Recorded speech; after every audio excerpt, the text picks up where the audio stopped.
ಎಲ್ಲರಿಗೂ ನಮಸ್ಕಾರಗಳು. ನಾನು ನಿಮ್ಮ ಸುರೇಶ್ ಶಾಸ್ತ್ರಿಗಳು ಮಾತಾಡ್ತಿರೋದು, ಹೇಮಾದ್ರಿ ಟೂರ್ಸ್ ಟ್ರಾವೆಲ್ಸ್ ಕರ್ನಾಟಕ ವ್ಯವಸ್ಥಾಪಕರು.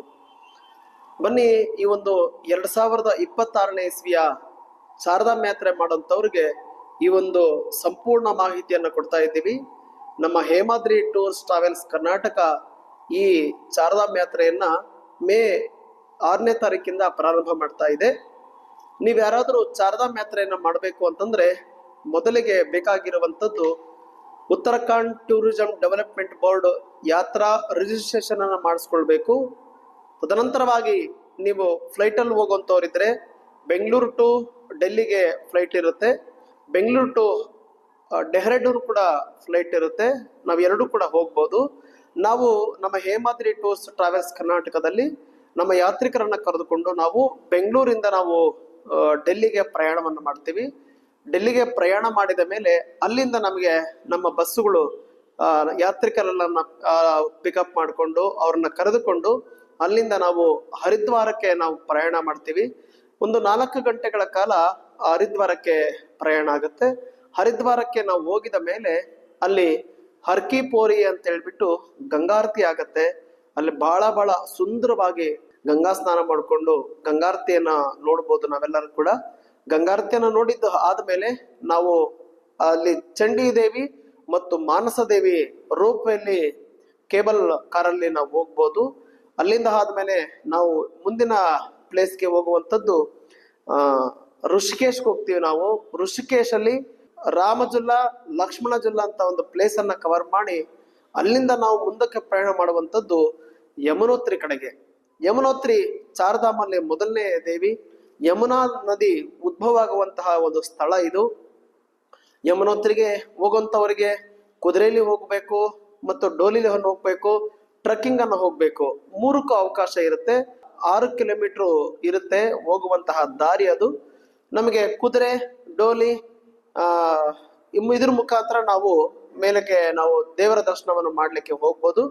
ಮೇಲೆ ದೇವರ ದರ್ಶನಕ್ಕೆ ಹೋದ ಮೇಲೆ ಮಹಿಳೆಯರಿಗೆ ಪ್ರತ್ಯೇಕವಾಗಿ, ಪುರುಷರಿಗೆ ಪ್ರತ್ಯೇಕವಾಗಿ ಬಿಸಿನೀರಿನ ಕೊಳ ಇರುತ್ತೆ. ಅದರಲ್ಲಿ ಸ್ನಾನ ಮಾಡಿಕೊಂಡು ಯಮುನಾ ನದಿ ಉದ್ಭವ ಆಗುವಂತಹ ಸ್ಥಳವನ್ನ ನೋಡಿಕೊಂಡು ಯಮುನೋತ್ರಿ ದೇವರ ದರ್ಶನವನ್ನ ಮುಗಿಸಿಕೊಂಡು ಪಕ್ಕದಲ್ಲಿ ಒಂದು ಸೂರ್ಯನ ದೇವಸ್ಥಾನ ಇದೆ. ಆ ಸೂರ್ಯನ ದೇವಸ್ಥಾನವನ್ನು ನೋಡಿಕೊಂಡು, ಅಂದ್ರೆ ಅಲ್ಲಿ ಅಗ್ನಿದೇವ ವಾಸವಿದ್ದಾನೆ ಅಂತ ಹೇಳ್ಬಿಟ್ಟು ಇತಿಹಾಸ ಪುರಾಣಗಳು ಶಾಸ್ತ್ರಕಾರರು ಹೇಳ್ತಾರೆ. ಆ ಅಗ್ನಿದೇವನ ಮುಖಾಂತರವಾಗಿನೇ ನಮಗೆ ಬಿಸಿನೀರು ಉದ್ಭವ ಆಗಿ ಬರ್ತದೆ. ಅಲ್ಲಿ ಬಿಸಿನೀರಿನ ಕೊಳ ಅಂತ ಕೂಡ ಹೇಳ್ತಾರೆ.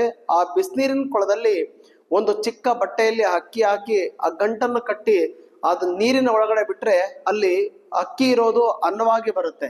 ಅದನ್ನ ಪ್ರಸಾದ ರೂಪವಾಗಿ ನಮಗೆಲ್ಲರೂ ಕೊಡ್ತಾರೆ. ಅದನ್ನ ನೀವು ತಗೊಂಡ್ಬರ್ಬೋದು. ಅಲ್ಲಿಂದ ಆದ್ಮೇಲೆ ನೆಕ್ಸ್ಟ್ ನಾವು ಮುಂದಿನ ಪ್ಲೇಸ್ಗೆ ಹೋಗುವಂಥದ್ದು ಉತ್ತರ ಕಾಶಿ. ಉತ್ತರ ಕಾಶಿಲಿ ವಿಶ್ವನಾಥನ ದರ್ಶನವನ್ನು ಮಾಡಿಕೊಂಡು ಅಲ್ಲಿ ಕೂಡ ಗಂಗಾರತಿ ಇರುತ್ತೆ.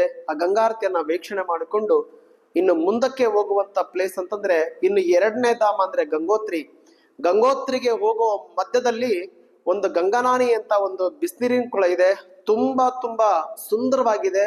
ಆ ಪ್ರಕೃತಿಯ ಸೌಂದರ್ಯದ ಮಧ್ಯದಲ್ಲಿ ಬಹಳ ಅಚ್ಚುಕಟ್ಟಾಗಿ ತುಂಬಾ ಚೆನ್ನಾಗಿದೆ. ಆ ಜಾಗವನ್ನು ನೋಡ್ಕೋಬಹುದು. ಆ ಬಿಸಿನೀರಿನ ಕೊಳದಲ್ಲಿ ಎಲ್ಲರೂ ಮಹಿಳೆಯರಿಗೆ ಪ್ರತ್ಯೇಕವಾಗಿರುತ್ತೆ, ಪುರುಷರಿಗೆ ಪ್ರತ್ಯೇಕವಾಗಿರುತ್ತೆ. ಆ ಬಿಸಿನೀರಿನ ಕೊಳದಲ್ಲಿ ಸ್ನಾನವನ್ನು ಮುಗಿಸಿಕೊಂಡು ಇನ್ನು ಮುಂದಕ್ಕೆ ಹೋಗುವಂಥದ್ದು 2ನೇ ಧಾಮ ಗಂಗೋತ್ರಿ ದೇವಿಗೆ. ಆ ಗಂಗೋತ್ರಿ ನದಿ ಉದ್ಭವ ಆಗುವಂತಹ ಸ್ಥಳವನ್ನ ನಾವು ನೋಡ್ಕೊಂಡು ಗಂಗೋತ್ರಿ ದೇವಿಯನ್ನ ದರ್ಶನವನ್ನ ಮಾಡಿಕೊಂಡು ನಾವು ಅಲ್ಲಿಂದ ಮುಂದಕ್ಕೆ ಪ್ರಯಾಣವನ್ನು ಮಾಡ್ತೀವಿ. ಆ ಮುಂದಕ್ಕೆ ಪ್ರಯಾಣ ಮಾಡುವಂಥದ್ದು ಇನ್ನ 3ನೇ ಧಾಮದ ನಮ್ಮ ಕನಸು ನನಸಾಗುವಂತಹ ಒಂದು ದೇವಾಲಯ ಅಂತಂದ್ರೆ ಜ್ಯೋತಿರ್ಲಿಂಗಗಳಲ್ಲಿ 11ನೇ ಜ್ಯೋತಿರ್ಲಿಂಗ ಕಡೆಗೆ ನಾವು ಪ್ರಯಾಣ ಮಾಡ್ತೀವಿ. ಅದೇ ಕೇದಾರನಾಥ 3ನೇ ಧಾಮ. ಗುಪ್ತಕಾಶಿ ಮುಖಾಂತರವಾಗಿ ನಾವು ಪ್ರಯಾಣ ಮಾಡಿ ಮುಂದೆ ನಾವು ಸೀತಾಪುರದಲ್ಲಿ ನಾವಲ್ಲಿ ಹಾಲ್ಟ್ ಆಗ್ತೀವಿ. ಸೀತಾಪುರದಲ್ಲಿ ನಾವು ರೂಮ್ಸ್ ಇರುತ್ತೆ. ಆ ರೂಮ್ಸ್ ಅಲ್ಲಿ ಹಾಲ್ಟ್ ಆಗಿ ಮಾರನೇ ದಿನ ಬೆಳಿಗ್ಗೆ ನಾವು ಕೇದಾರನಾಥನ ಯಾತ್ರೆಗೆ ಪ್ರಾರಂಭ ಮಾಡ್ತೀವಿ. ಕೇದಾರನಾಥನ ಯಾತ್ರೆಗೆ ಹೋಗೋದಕ್ಕಿಂತ ಮುಂಚೆ ಯಾತ್ರಿಕರಿಗೆ ಅಲ್ಲಿ ನಾವು ಕುದುರೆಗಳ ಮುಖಾಂತರ ಯಾವ ರೀತಿ ಹೋಗಬೇಕು ಅಂತ ಟ್ರೈನಿಂಗ್ ಅನ್ನ ಕೊಟ್ಬಿಟ್ಟು ನಾವು ಕರೆದುಕೊಂಡು ಹೋಗ್ತೀವಿ. ಕಾರಣ ಏನಂತಂದ್ರೆ ಸಾಕಷ್ಟು ಜನ ಫಸ್ಟ್ ಬೆಂಗಳೂರಿನಿಂದ ಹೊರಡಂತವ್ರು, ಬೇರೆ ಬೇರೆ ರಾಜ್ಯಗಳಿಂದ ಹೊರಡಂತವ್ರು ಬಂದಿರ್ತಾರೆ. ಅವರಿಗೆ ಕುದುರೆ ಮೇಲೆ ಯಾವ ರೀತಿ ಯಾತ್ರೆಯನ್ನ ಪ್ರಾರಂಭ ಮಾಡ್ಬೇಕಂತ ಗೊತ್ತಿರೋದಿಲ್ಲ. ಅವರೆಲ್ಲರಿಗೂ ಸಹ ನಮ್ಮ ಹೇಮಾದ್ರಿ ಟೂರ್ಸ್ ಟೀಮ್ ಇದೆಯಲ್ಲ, ಆ ಟೀಮು ಯಾವ ರೀತಿ ಯಾತ್ರಿಕರು ಕುದುರೆ ಮೇಲೆ ಪ್ರಯಾಣವನ್ನು ಮಾಡಬೇಕು ಅಂತ ಅವರಿಗೆಲ್ಲ ಟ್ರೈನಿಂಗ್ ಅನ್ನ ಕೊಟ್ಟು ಅಲ್ಲಿಂದ ನಾವು ಮುಂದಕ್ಕೆ ಕರೆದುಕೊಂಡು ಹೋಗ್ತೀವಿ. ಕೇದಾರ್ನಾಥ್ಗೆ ಹೋಗುವಂತವರು 4 ಮಾರ್ಗಗಳಿದೆ. 4 ಮಾರ್ಗ ಯಾವುದಂದ್ರೆ, ಒಂದು ಟ್ರೆಕ್ಕಿಂಗ್ ಅನ್ನ ಮಾಡ್ಕೊಂಡು ನಡೆದುಕೊಂಡು ಹೋಗ್ಬೋದು, ಇನ್ನೊಂದು ಡೋಲಿ ಮುಖಾಂತರ ಕೂಡ ಹೋಗ್ಬೋದು, ಇನ್ನೊಂದು ಕುದುರೆಗಳ ಮುಖಾಂತರ ಕೂಡ ನಾವು ಹೋಗೋಕೆ ಅವಕಾಶ ಇದೆ, ಇನ್ನು ಹೆಲಿಕಾಪ್ಟರ್ ಕೂಡ ಅವಕಾಶ ಇದೆ. ಇನ್ನು ಕೇದಾರ್ನಾಥ್ಗೆ ನಾವು ತಲುಪ್ತೀವಿ. ಕೇದಾರ್ನಾಥನ ನಾವು ತಲುಪಿದ ಮೇಲೆ ಆ ಭಗವಂತನ ಆ ದರ್ಶನವನ್ನು ಪಡಿತೀವಿ. ಕೇದಾರ್ನಾಥನ ಇಷ್ಟೆಲ್ಲ ಕಷ್ಟಪಟ್ಟು ನಾವು ಹೋದ ಮೇಲೆ ಆ ಭಗವಂತನ ನೋಡಿದ ಮೇಲೆ ನಮ್ಮ ಕಷ್ಟ ಎಲ್ಲ ದೂರವಾಗ್ಬಿಡುತ್ತೆ. ಅಷ್ಟು ಸುಂದರವಾಗಿ ಬಹಳ ಶಕ್ತಿ ಪ್ರದವಾದಂತ ಈ ಒಂದು ದೇವಾಲಯ ನೀವೆಲ್ಲರೂ ಕೂಡ ನೋಡ್ಬೇಕು. ಹಿಮಾಲಯ ಕೇದಾರ ಪರ್ವತ ಅಂತ ಕೂಡ ಹೇಳ್ಬೋದು. ಆ ಒಂದು ಕೇದಾರನಾಥನ ದೇವಾಲಯ ಪರ್ವತಗಳ ಮಧ್ಯದಲ್ಲಿರುವಂತಹ ದೇವಾಲಯ ಇದು. ಆ ದೇವರ ದರ್ಶನವನ್ನು ಮುಗಿಸ್ಕೊಂಡು ಅಭಿಷೇಕ ಇತ್ಯಾದಿ ಪೂಜೆಗಳನ್ನ ನಾವು ಮಾಡಂಗಿದ್ರೆ ಸ್ಪರ್ಶ ದರ್ಶನಕ್ಕೂ ಅವಕಾಶ ಇದೆ, ಅದಕ್ಕೂ ನಾವು ಮಾಡಬಹುದು.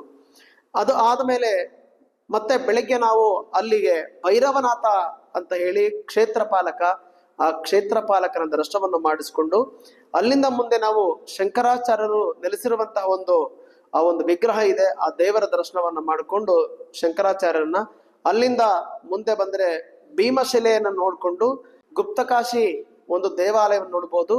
ಇನ್ನು 6 ತಿಂಗಳ ಕಾಲ ಮೇಲ್ಗಡೆ ಅಕ್ಷಯ ತೃತೀಯಿಂದ ದೀಪಾವಳಿಗೆ ಮೇಲ್ಗಡೆ ಕೇದಾರ್ನಾಥನಿಗೆ ಪೂಜೆ ನಡೆಯುತ್ತೆ. ಇನ್ನು 6 ತಿಂಗಳ ಕಾಲ ಇಲ್ಲಿ ಕೆಳಗಡೆ ಹುಕ್ಕಿ ಮಠದಲ್ಲಿ ಆ ಭಗವಂತನ ವಿಗ್ರಹ, ಭಗವಂತನ ಮೂರ್ತಿಯನ್ನ ಇಲ್ಲಿ ಉತ್ಸವ ಮೂರ್ತಿಯನ್ನ ಬಂದು ಇಲ್ಲಿ ಪ್ರತಿಷ್ಠಾಪನೆ ಮಾಡಿರ್ತಾರೆ, ಇಲ್ಲಿ ಪೂಜೆ ನಡೆಯುತ್ತೆ. ಅಂತ ಪವಿತ್ರ ಕ್ಷೇತ್ರವಾಗಿರುವಂತ ಉಕ್ಕಿ ಮಠವನ್ನು ಕೂಡ ನಾವು ನೋಡ್ಕೊಂಡು ಅಲ್ಲಿಂದ ನಾವು ಜೋಶಿ ಮಠಕ್ಕೆ ಬರ್ತೀವಿ. ಜೋಶಿ ಮಠ ಬಂದು ಜೋಶಿ ಮಠದಲ್ಲಿ ಅಲ್ಲಿ ವಿಗ್ರಹ ದರ್ಶನವನ್ನು, ದೇವರ ದರ್ಶನವನ್ನು ಮಾಡಿಕೊಂಡು ಅಲ್ಲಿಂದ ನಾವು ಮುಂದೆ ಹೋಗುವಂಥದ್ದು ಬದ್ರಿನಾರಾಯಣ. ಇನ್ನು ಬದ್ರಿನಾರಾಯಣನ ವಿಶೇಷತೆ ಏನಂತಂದ್ರೆ, ಬದ್ರಿನಾರಾಯಣನ ದರ್ಶನ ಮಾಡುವ ಪಕ್ಕದಲ್ಲಿ ಅಲಕನಂದ ಒಂದು ನದಿ ತುಂಬಾ ಬಹಳ ಸುಂದರವಾಗಿರುತ್ತೆ. ಈ ಒಂದು ಅಲಕನಂದ ನದಿ, ಆ ನದಿ ಪಕ್ಕದಲ್ಲೇ ಬಿಸಿನೀರಿನ ಕೊಳ ಬರುತ್ತೆ, ಅಲ್ಲೂ ಕೂಡ ಬಹಳ ಅದ್ಭುತವಾಗಿರುತ್ತೆ. ಆ ಬಿಸಿನೀರಿನ ಕೊಳದಲ್ಲಿ ಸ್ನಾನವನ್ನು ಮುಗಿಸ್ಕೊಂಡು ಆಮೇಲೆ ಬದ್ರಿನಾರಾಯಣನ್ಗೆ ದರ್ಶನಕ್ಕೆ ಹೋಗ್ತೀವಿ ನಾವು. ಬದ್ರಿನಾರಾಯಣನ ದರ್ಶನವನ್ನು ಮುಗಿಸ್ಕೊಂಡು ಮತ್ತೆ ನಾವು ರೂಮ್ಗೆ ಬಂದು ಮುಂದಿನ ಪ್ಲೇಸ್ ನಾವು ಸೈಡ್ ಸೀನ್ ನೋಡಕ್ ಹೋಗ್ತೀವಿ. ಆ ಸೈಡ್ ಸೀನ್ ನಾವು ನೋಡ್ತಾ ಬದ್ರಿನಾಥ ದೇವಾಲಯದಿಂದ ಒಂದು 3.5 ಕಿಲೋಮೀಟರ್ ಆಗತ್ತೆ ಮಾನಗ್ರಾಮ. ಇಂಡಿಯಾದ ಮೊದಲನೇ ವಿಲೇಜು ಮಾನಗ್ರಾಮ. ಆ ಮಾನಗ್ರಾಮವನ್ನು ನೋಡ್ಕೊಂಡು ವ್ಯಾಸ ಮಹರ್ಷಿಗಳು ನೆಲೆಸಿರುವಂತಹ ಒಂದು ಗುಹೆಯನ್ನು ನೋಡ್ಕೊಂಡು ಅಲ್ಲಿಂದ ನಾವು ಮುಂದೆ ನೇಪಾಳ ಮತ್ತು ಚೀನಾ ಮಧ್ಯದಲ್ಲಿ ಒಂದು ಸರಸ್ವತಿ ನದಿ ಉಗಮ ಸ್ಥಾನ ಇದೆ. ಆ ಸರಸ್ವತಿ ನದಿ ಉಗಮ ಸ್ಥಾನವನ್ನು ನೋಡಿಕೊಂಡು, ಸರಸ್ವತಿ ನದಿಯನ್ನ ನೋಡಿಕೊಂಡು ಈಗ ಪಾಂಡವರು ಸ್ವರ್ಗಾರೋಹಣಕ್ಕೆ ಹೋದಂತ ಜಾಗ ಕೂಡ ಅಲ್ಲಿದೆ. ಇನ್ನು ಮುಂದಿನ ಕ್ಷೇತ್ರ ಅಂತಂದ್ರೆ ದಾರಿದೇವಿ ಶಕ್ತಿಪೀಠ. ಈ ದಾರಿದೇವಿ ಶಕ್ತಿಪೀಠ ಅಂದ್ರೆ ಉತ್ತರಾಖಂಡ್ನಲ್ಲಿ 4 ಧಾಮಗಳನ್ನ ಕಾಯ್ತಿರುವಂತಹ ಒಂದು ಶಕ್ತಿಪೀಠ ದಾರಿದೇವಿ. ಆ ದೇವಿಯನ್ನ 2013ನೇ ಇಸ್ವಿಯಲ್ಲಿ ದೇವಾಲಯವನ್ನ ಜೀರ್ಣೋದ್ಧಾರವನ್ನು ಮಾಡಬೇಕು ಅನ್ನೋ ಒಂದು ಎಲ್ಲ ಟ್ರಸ್ಟ್ನವರು ತೀರ್ಮಾನ ಮಾಡಿಕೊಂಡಾಗ ಆ ದೇವರನ್ನ ಪಕ್ಕದಲ್ಲಿ ನದಿಯಿಂದ ಪಕ್ಕದಲ್ಲಿ ಇಡಬೇಕು ಅನ್ನೋ ಒಂದು ಅವರಿಗೆ ಅಭಿಪ್ರಾಯ ಬಂದಾಗ 2013ನೇ ಇಸ್ವಿಯಲ್ಲಿ ಪ್ರಳಯ ಆಗಿತ್ತು ಅಂತ ನಿಮಗೆಲ್ಲ ಗೊತ್ತಿರುವಂತ ಮಾಹಿತಿ ಇದು. ಈಗ ಆ ದೇವಸ್ಥಾನವನ್ನ ಅಲಕನಂದ ನದಿಯಲ್ಲಿ ಮಧ್ಯದಲ್ಲಿರುವಂತಹ ದೇವಾಲಯದು ಬಹಳ ಸುಂದರವಾಗಿದೆ.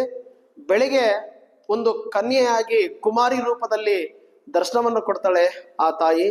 ಮಧ್ಯಾಹ್ನದಲ್ಲಿ ಒಂದು ಯೌವನದ ಯುವತಿಯಾಗಿ ಒಂದು ದರ್ಶನವನ್ನು ಕೊಡ್ತಾರೆ. ಇನ್ನು ಸಾಯಂಕಾಲದಲ್ಲಿ ವೃದ್ಧಾಪ್ಯದ ಮಹಿಳೆಯನ್ನ ರೂಪದಲ್ಲಿ ಆ ದೇವಿ ದರ್ಶನವನ್ನು ಕೊಡ್ತಾಳೆ. ನೀವೆಲ್ಲರೂ ಕೂಡ ದೇವರ ದರ್ಶನವನ್ನು ಮಾಡಿಕೊಂಡು ಸಾಕಷ್ಟು ಜನ ನಮ್ಮ ಹೇಮಾದ್ರಿ ಟೂರ್ಸ್ ಟ್ರಾವೆಲ್ಸ್ ಕರ್ನಾಟಕ ಯಾತ್ರಿಕರು ಎಷ್ಟೋ ಜನ ಆ ದೇವರಲ್ಲಿ ಹರಕೆ ಮಾಡಿಕೊಂಡು ಪೂಜೆ ಮಾಡ್ಕೊಂಡು ಬಂದಿದ್ದವರು ಆ ಹರಕೆ ಕೂಡ ಸಂಪೂರ್ಣವಾಗಿ ತುಂಬಾ ಫಲಿಸಿದೆ ಅಂತ ಕೂಡ ನಾವು ಹೇಳ್ಬೋದು. ನಮಗೆಲ್ಲರಿಗೂ ಫೋನ್ ಮುಖಾಂತರ, ಕರೆ ಮುಖಾಂತರ ನಮಗೆ ತಿಳಿಸ್ತಿದ್ದಾರೆ. ದಾರಿದೇವಿ ಶಕ್ತಿಪೀಠ ನಾವು ಹೋಗಿ ಬಂದಿದ್ದು ಹರಕೆ ಮಾಡ್ಕೊಂಡು ಬಂದಿರುವಂತದ್ದು ನಮ್ಗೆ ಬಹಳ ಸುಂದರವಾಗಿ ನಮಗೆ ನೆರವೇರಿದೆ ಅಂತ ಕೂಡ ಹೇಳ್ತಾರೆ. ಇನ್ನು ನಮ್ಮ ಚಾರ್ಧಾಮ್ ಯಾತ್ರೆಯಲ್ಲಿ ನಮ್ಮ ಯಾತ್ರಿಕರಿಗೆ ಬಹಳ ಆರೋಗ್ಯವಾಗಿ ಇರಬೇಕು ಅನ್ನೋ ಒಂದು ದೃಷ್ಟಿ ನಮ್ಮದು. ಹಾಗಾಗಿ ನಾವು ಅಡುಗೆ ಭಟ್ಟರನ್ನ ಜೊತೆಲೇ ಕರೆದುಕೊಂಡು ಹೋಗಿ ಅಡುಗೆಯನ್ನ ಪ್ರಿಪೇರ್ ಮಾಡಿ ಕೊಡ್ತೀವಿ. ಬಿಸಿ ಬಿಸಿ ಆಗಿರುವಂತ ಊಟವನ್ನು ಕೊಡ್ತೀವಿ. ಬೆಳಗಿನ ತಿಂಡಿ, ಮಧ್ಯಾಹ್ನದ ಊಟ, ರಾತ್ರಿ ಊಟ ಕೂಡ ನಾವು ಪ್ರಿಪೇರ್ ಮಾಡಿ ಕೊಡ್ತೀವಿ. ಮತ್ತೆ ಜೊತೆಲಿ unlimited water bottle, coffee tea ಕೂಡ ಜೊತೆಲೇ ಇರ್ತದೆ. ಇನ್ನು ನಾವು ರೂಮ್ಸ್ಗೆ ಬಂದಾಗ, ರೂಮ್ಸ್ ನಮ್ಮ ಉತ್ತರಾಖಂಡ ದೇವಾಲಯಗಳು 6 ತಿಂಗಳ ಕಾಲ ದೇವರ ಪೂಜೆ ನಡೀತದೆ. ಇನ್ನು 6 ತಿಂಗಳ ಕಾಲ ದೇವಾಲಯಗಳು ಕ್ಲೋಸ್ ಆಗಿರುತ್ತೆ. ಅದಕ್ಕೋಸ್ಕರವಾಗಿ ರೂಮ್ಸ್ ಬಂದ್ಬಿಟ್ಟು ಎಲ್ಲೂ ಕೂಡ ರೂಮ್ಸ್ಗೆ ಲಿಫ್ಟ್ ತುಂಬಾ ಕಡಿಮೆ ಪ್ರಮಾಣದಲ್ಲಿ ಇರುತ್ತೆ. ತುಂಬಾ ಲಿಫ್ಟ್ಗೆ ರೂಮ್ಸ್ ಎಲ್ಲೂ ಇರೋದಿಲ್ಲ. ಇನ್ನು 5 ಸ್ಟಾರ್ ರೇಟಲ್ ರೂಮ್ ಬೇಕು, 3 ಸ್ಟಾರ್ ರೇಟಲ್ ರೂಮ್ ಬೇಕು, 4 ಸ್ಟಾರ್ ರೇಟಲ್ ರೂಮ್ ಬೇಕಂದ್ರೆ ಇಲ್ಲಿ ಸಿಗೋದು ಒಂದ್ ಸ್ವಲ್ಪ ಕಡಿಮೆನೆ, ಕಷ್ಟನೇ ಆಗತ್ತೆ. ಈ ಸಾಮಾನ್ಯವಾಗಿರುವಂತದ್ದೊಂದು ಡಿಲೆಕ್ಸ್ ರೂಮ್ಗಳು ಸಿಗುತ್ತೆ. ಆ ರೂಮಲ್ಲಿ ನಾವೆಲ್ಲರೂ ಕೂಡ, ಇನ್ನು ಟೆಂಟ್ ಕೂಡ ವ್ಯವಸ್ಥೆ ಇರುತ್ತೆ. ಅದ್ರಲ್ಲಿ ನಾವೆಲ್ಲರೂ ಕೂಡ ಇದ್ದು ಒಂದು ಯಾತ್ರೆಯನ್ನ ಮಾಡ್ಬೋದು. ಚಾರ್ಧಾಮ್ ಯಾತ್ರೆ ಅಂದ್ರೆ ಒಂದು ದೊಡ್ಡ ತಪಸ್ಸಿದ್ದಂಗೆ. ಅಷ್ಟೊಂದು ಭಯ, ಭಕ್ತಿ, ಶ್ರದ್ಧೆಯಿಂದ ಈ ಒಂದು ಯಾತ್ರೆಯನ್ನ ಮಾಡ್ತಾರೆ. ಬಹಳ ಸುಂದರವಾಗಿರುತ್ತೆ. ಆ ಹಿಮಾಲಯ ಪರ್ವತಗಳನ್ನು ನೋಡೋದೇ ನಮ್ಮ ಕಣ್ಣಿಗೆ ಬಹಳ ಆನಂದವಾಗಿರುತ್ತೆ. ನೀವೆಲ್ಲರೂ ಕೂಡ ಇದನ್ನ ಬಹಳ ಸಂತೋಷವಾಗಿ ನೋಡಬಹುದು. ಇಲ್ಲಿಗೆ ಚಾರ್ಧಾಮ್ ಯಾತ್ರೆ ಕಂಪ್ಲೀಟ್ ಆಗುತ್ತೆ. ಅದು ಮುಗಿದ್ಮೇಲೆ ನಾವು ಡೆಲ್ಲಿಗೆ ಬರ್ತೀವಿ. ಡೆಲ್ಲಿ ಇಂಡಿಯಾ ಗೇಟ್ ಆಗಿರ್ಬೋದು, ರಾಷ್ಟ್ರಪತಿ ಭವನ ಆಗಿರ್ಬೋದು, ಇಲ್ಲ ಲೋಟಸ್ ಟೆಂಪಲ್ ಆಗಿರ್ಬೋದು, ಅಕ್ಷರಧಾಮ ಆಗಿರ್ಬೋದು ಕೂಡ ಅಲ್ಲಿ ನೋಡಿಕೊಂಡು ನಾವು ಮತ್ತೆ ಡೆಲ್ಲಿಯಿಂದ ಮತ್ತೆ ಬೆಂಗಳೂರಿಗೆ ಫ್ಲೈಟ್ ಮುಖಾಂತರ ಬರ್ತೀವಿ. ಫ್ಲೈಟ್ ಮುಖಾಂತರ ಆದರೂ ಹೋಗ್ಬೋದು, ಟ್ರೈನ್ ಮುಖಾಂತರ ಆದರೂ ಕೂಡ ಈ ಒಂದು ಚಾರ್ಧಾಮ್ ಯಾತ್ರೆಯನ್ನು ಮಾಡ್ಬೋದು. ನಮ್ಮ ಹೇಮಾದ್ರಿ ಟೂರಿಸ್ಟ್ ಟ್ರಾವೆಲ್ಸ್ ಕರ್ನಾಟಕದವರು ಫ್ಲೈಟ್ ಮುಖಾಂತರ ಈ ಒಂದು ಯಾತ್ರೆಯನ್ನು ಮಾಡ್ತಾರೆ. ತುಂಬಾ ಕಡಿಮೆ ವೆಚ್ಚದಲ್ಲಿ, ಯಾತ್ರಿಕರಿಗೂ ಏನು ಹೊರೆ ಆಗದಂತೆ ತುಂಬಾ ಕಡಿಮೆ ವೆಚ್ಚದಲ್ಲಿ ನಾವು ಈ ಒಂದು ಯಾತ್ರೆಯನ್ನ ಮಾಡಿಸ್ತಿರುವಂಥವ್ರು. ನೀವ್ಯಾರಾದರೂ 2026ನೇ ಇಸ್ವಿಯ ಈ ಒಂದು ಚಾರ್ಧಾಮ್ ಯಾತ್ರೆ ಮಾಡುವಂಥವ್ರು ಯಾರಾದ್ರೆ ಹೇಮಾದ್ರಿ ಟೂರಿಸ್ಟ್ ಟ್ರಾವೆಲ್ಸ್ ಕರ್ನಾಟಕವನ್ನು ಸಂಪರ್ಕ ಮಾಡಿ, ನಿಮ್ಮ ನಂಬರ್ಗೆ, ಕೆಳಗೆ ಕಾಣುವಂತಹ ನಂಬರ್ಗೆ ಕರೆ ಮಾಡಿ ನಿಮ್ಮ ಸೀಟನ್ನು ಬುಕ್ ಮಾಡ್ಕೊಳ್ಳಿ ಅಂತ ಕೇಳ್ತಾ ಇದ್ದೀನಿ. ಧನ್ಯವಾದಗಳು.